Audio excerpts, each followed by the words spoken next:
But all right, this works. So, hi everybody. This is Ravi Brumbat. I am the Director for Student Innovation and Entrepreneurship at Houston Community College. Here, trying to capture stories from the ecosystem, the entrepreneurial ecosystem in Houston. And today I have with me Ana Rojas Bastidas, who is kind enough to join us on this call. So, Ana, say hi. Hello. I'll give the conference the opportunity to show you, and then it comes back to me. Ana, thanks for taking the time. I wanted to capture your story and see what are you doing, what's going on. You're an entrepreneur, so tell us a little bit about what makes you an entrepreneur. What company are you running, and what's your title with this company, and how are you part of this ecosystem? Okay. Awesome. Well, the name of my company is Orolait. I am the founder and CEO.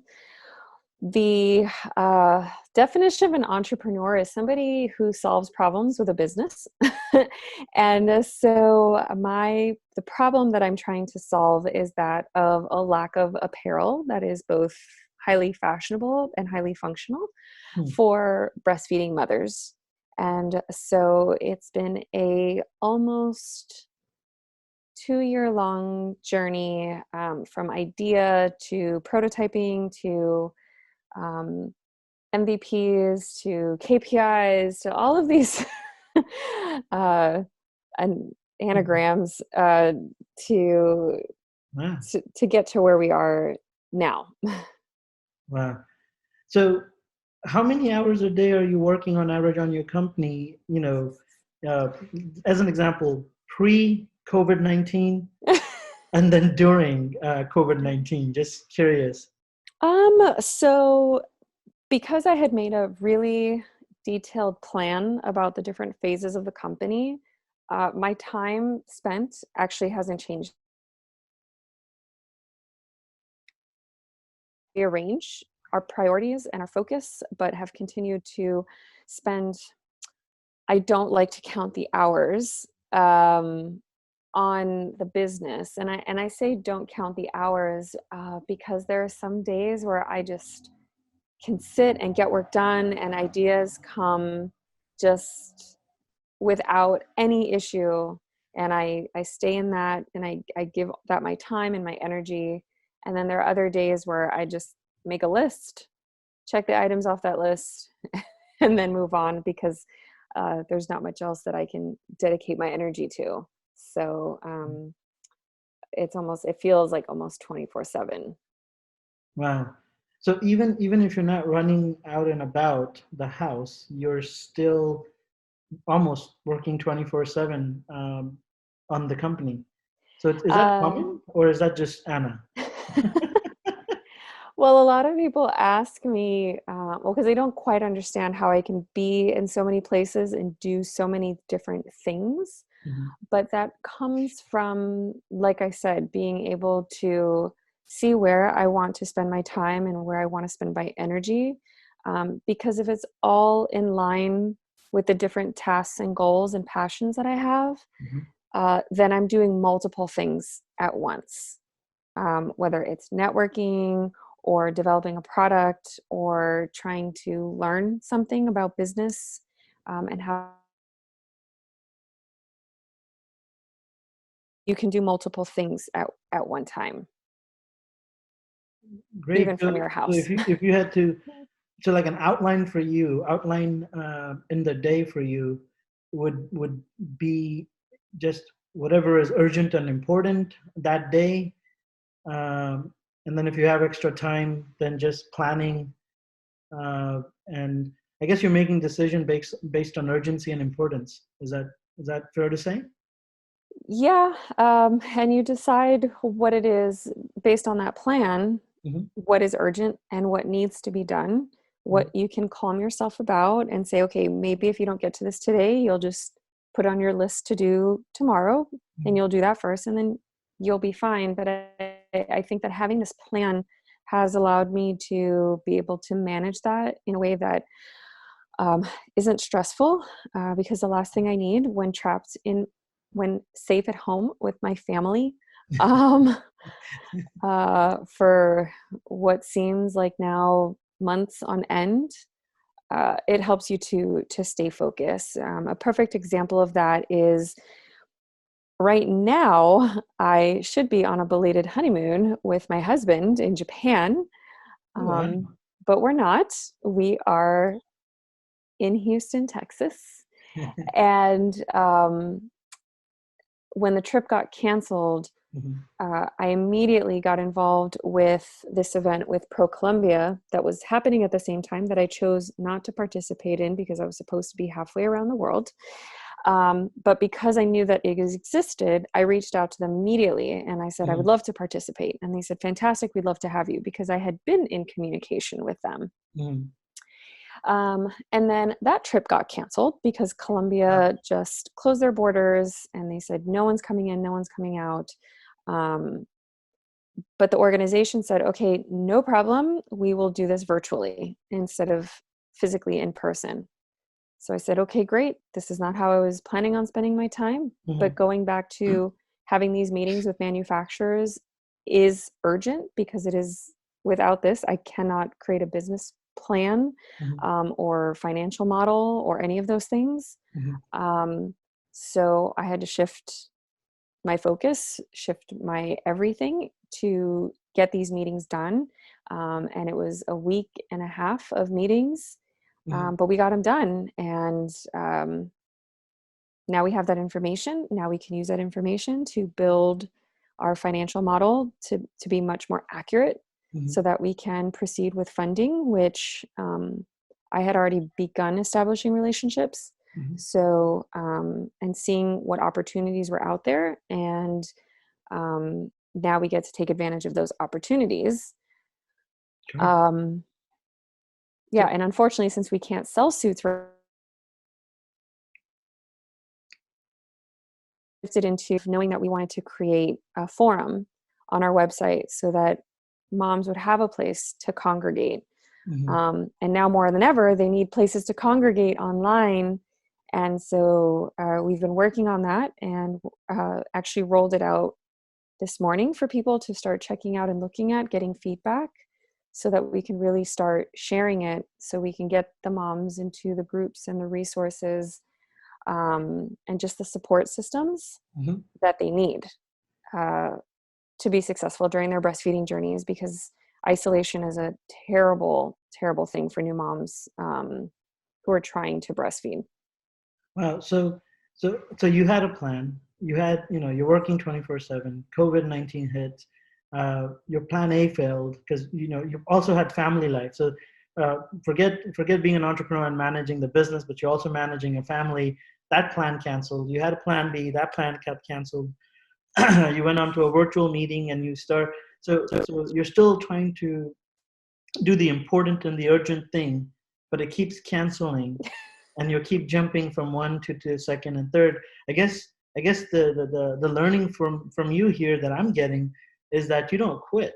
I mean, you had a game plan, and then your industry. You defined it very briefly, but your industry, you said, is apparels for mothers who are breastfeeding, and here you know every mother in the U.S. and the world is not worried about clothing right now and apparel right now. They're worried about what they're gonna do with the kids. But here you're talking about coming up with a new plan to let them know that it's still an important mission, and that there is a community, so that they can find you. So this is cool. So I guess this is now what, plan E. um, so Well, very it was all part of the plan, right? Except big plan. Okay. part F is now being done before A. And I think it fundamentally goes down to understanding your customer, Mm-hmm. understanding what problem you are actually solving, what their needs really are. So as a business, as an organization, you can pivot very quickly, because there are many layers to what customers need. It's never just a product. There's a reason for that product, and there's a person behind that product. So if you can really truly understand that from the beginning, having to come up with a plan F through Z Uh-huh. feels a lot less daunting. So, as you're doing these plans, that is part of your big master plan. You're also still a mom, right? Yes. And a wife. So, how does that affect like family life, right? So, we touched on it briefly earlier, but describe how being an entrepreneur uh, affects, you know, being the family. What is it? Uh, do you have any other roles besides this? Share them with me. So gosh, yeah, well, I do a lot of different things. Okay. Um, on top of being a mom, I also am a blogger, which is how a lot of this started as for body positivity, specifically for postpartum women, Mhm. and then became involved with several organizations. So I'm called upon to mentor or to give advice or to participate in events. Um, and I've just simply chosen to align all of those things. I don't compartmentalize.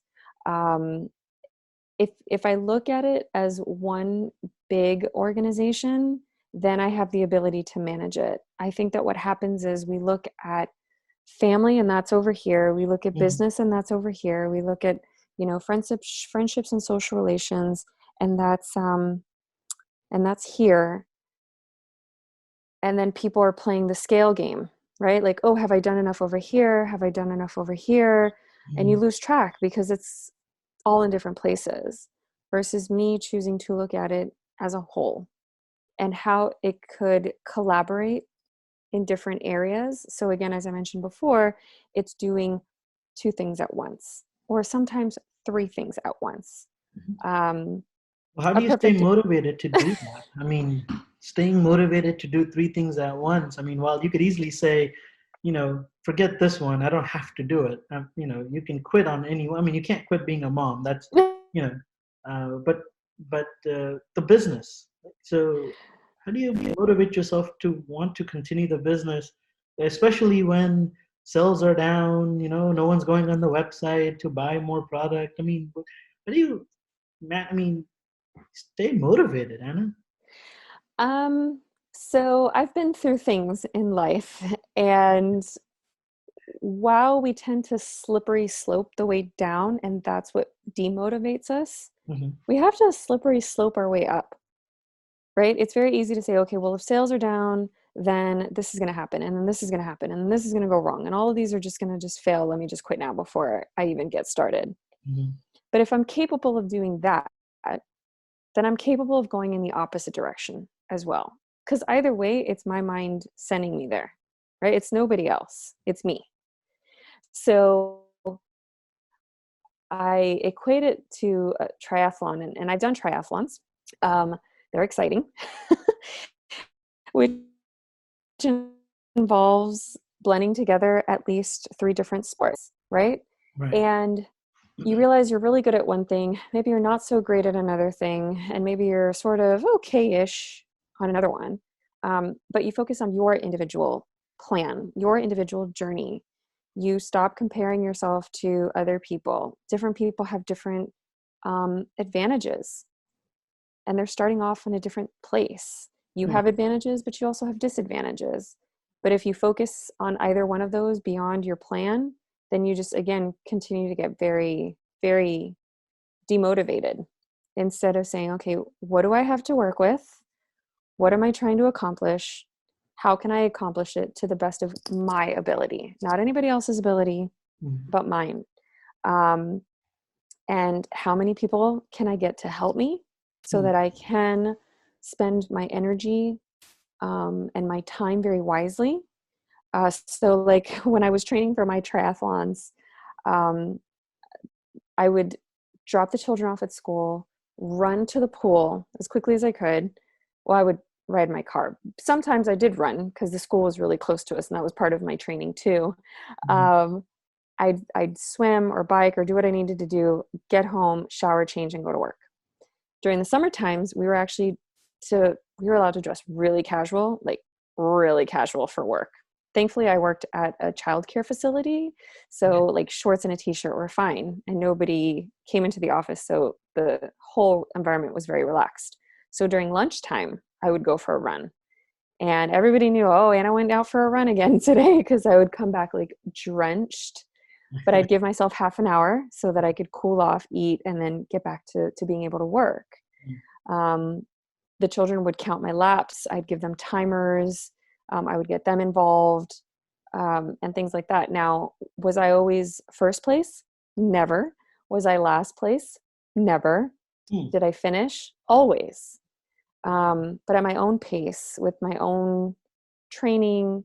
Could I afford a personal trainer? No, but I could afford to go to the library and pick up books on training tips. I could go on YouTube and watch swimming videos. Who knew there are so many ways to do a simple stroke, but there are. Because it's easy to say, oh, well, of course I could do it if I had the money for a trainer and for all this and all of that, but I didn't. And so I just used the resources that I had. And so the same is going on with my business. I know the resources that I have. I know the network that I have that has incredible, talented, skilled people. And so I call upon that network to say, hey, this is what I need help with. What can I do? Who can help me? Who's a good person to reach out to? Is it going to be the greatest thing I've ever done? No. Is it going to be the worst thing? No. But is it still going to be my business? Yes. Timelines change, but timelines with everything changes. So it's just keeping your eye on the prize and knowing that if you're building something with purpose, that it's worth building. So what is the prize? Just because that prize is motivating us. I'm curious, what does the prize mean to Anna? What does the prize? So much of it has already been so rewarding. Even now, having not even made, X amount of dollars in sales. So, gosh, I don't even know. Some people would say, well, like an exit or being acquired. Yeah. But just having gotten to where I've gotten, getting people to have the conversations around breastfeeding the way I've been able to get, because the company exists. So people can't say, oh, she's making apparel for moms, because it's not true. So we're saying she's making apparel for breastfeeding moms. So I'm helping people become more at ease with the words, the vocabulary, the advocacy. I've been able to bring my child everywhere. And whether it's and feeding him where I need to feed, being able to breastfeed and start a business and promote the business. JJ was the model. So he was like the original, baby being breastfed. And people shared the images because they're like, look, this is this person, look, this entrepreneur that I know, this is what she's doing. So we're unapologetically having this conversation around breastfeeding, which is what the apparel is the vehicle for. So that's why, again, I feel like there'll be a numerical number for the company, the business as a business, because that has to achieve a certain level of success. But we've already hit so many of the other things that we wanted to hit. And now, to me, the sales part, that's the easy thing, because numbers are just numbers. So I love how, that's something totally different. And we've done that.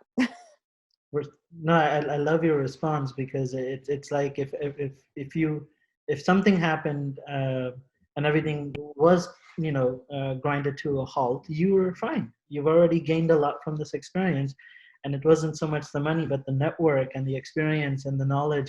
And I'm sure your investors probably really appreciate that, because as you said, everyone's got their own journey, and had you tried to grow this company too fast and bought a bunch of inventory and boom, pandemic happens. And there are lots of entrepreneurs who are just sitting on inventory, not knowing what they're going to do, because there's bills to be paid. I mean, I know the government issued some relief here, but there's still lots and lots of forms and time. So That's really cool how someone who plans for everything and then does everything, um, her motivation isn't at the end of the finish line. It's at every step of the way, which is fantastic. I mean, that really truly makes you an authentic entrepreneur, Anna. And I cannot think of anyone more authentic than you. Every time, we talk about this experience, in the community, in the entrepreneurial community, if someone talks about, an example of a startup entrepreneur who's sharing her experience, I can authentically, I cannot think of anyone better than Anna to. So that's great. Every step of the way, that's the motivation, is to keep going forward. um, Really, really nice. It made a lot of sense to me. But let me ask you, Yes. what is your fear, your greatest fear now? Because you have to be realistic, right? Yes. You are here. Ambitions are great, motivations are great, but now fear, and I'm sure you're afraid of something. So what keeps you up at night, and what would you change so you didn't have that fear? Just Um, so what makes me afraid?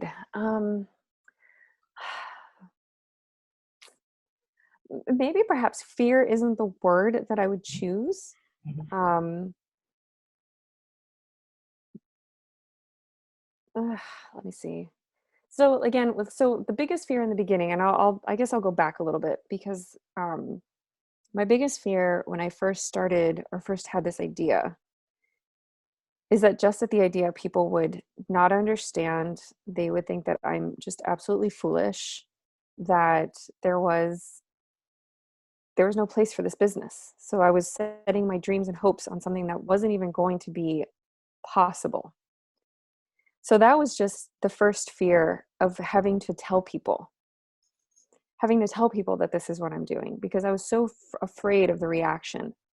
Did you doubt Um, yourself? I'm just curious. Did you have did lots I? of doubts? Oh my gosh, of course. I had never started a business before. I had never done any of these things before, but I did know a problem existed.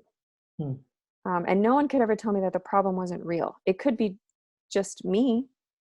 And that's, a problem that entrepreneurs encounter. They have a problem, they build a solution, but they don't actually find out whether or not other people are experiencing the same So problem. wait, so your problem was you had JJ, and you could not find apparel. So is that what the problem was? Or define the problem, the gap here. Yeah, so it was just trying to find a bathing suit that was really cute, that would function. And then it extended out to other things like, okay, well, what's sportswear? Having to nurse, in a dress, looking at all of my clothing and saying, okay, well, what can I nurse in? And then having to knock out three-quarters of what I already owned.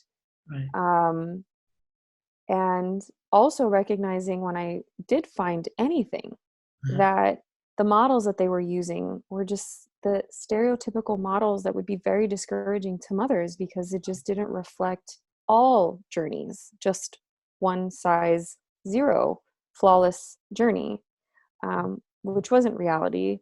The diversity was lacking, the sizing options were lacking.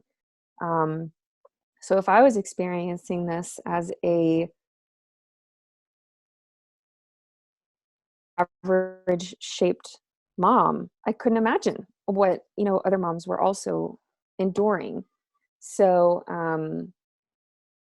So you but had this it's, problem. so I had the problem, but I had to start asking other people if they were having that problem Yeah.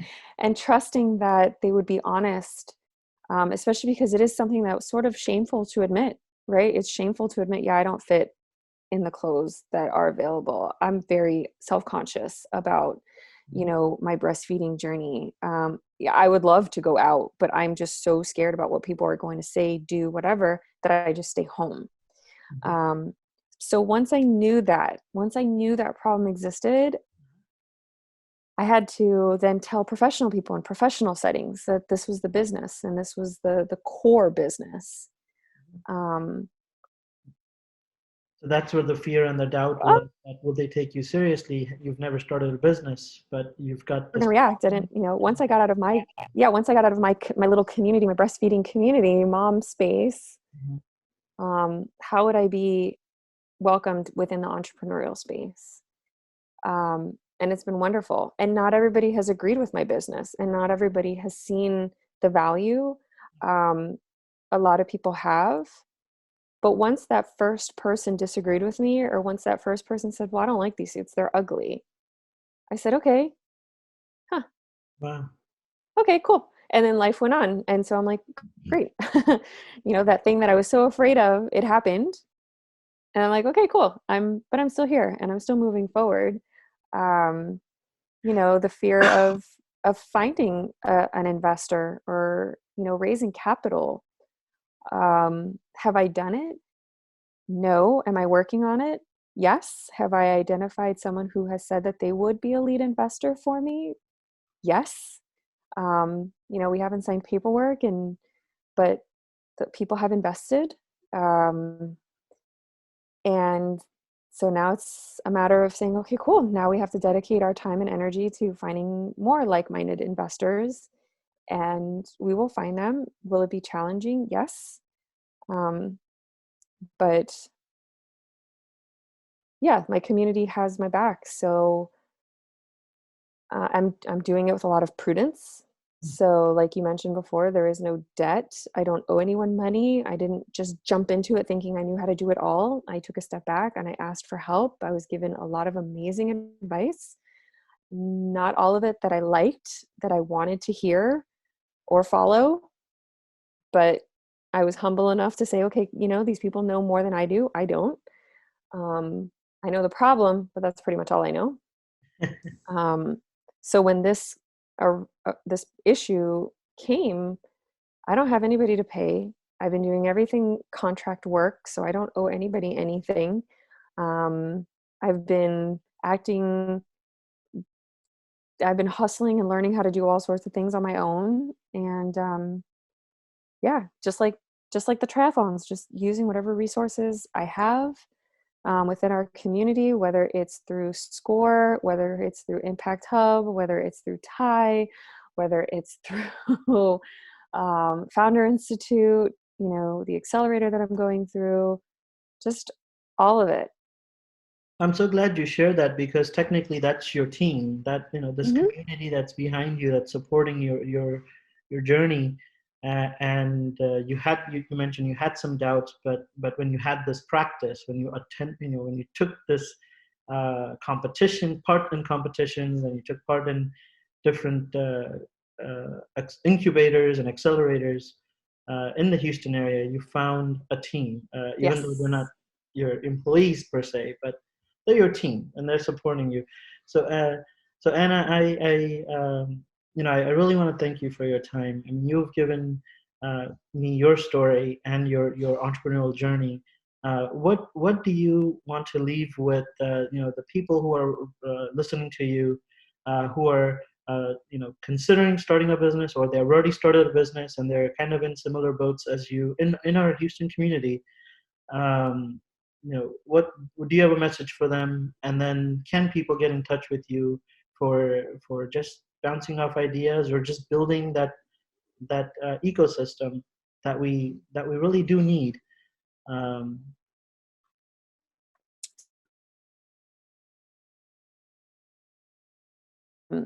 Know your self-worth, even if you don't have a dollar to your name. Um, be focused on your own individual journey, and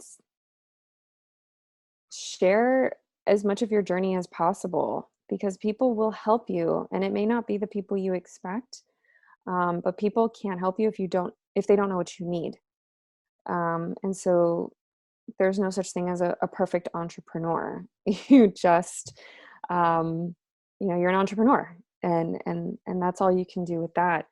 I'm very active on LinkedIn mostly. That is my favorite business platform to share the different things that I'm doing, the different resources that I find.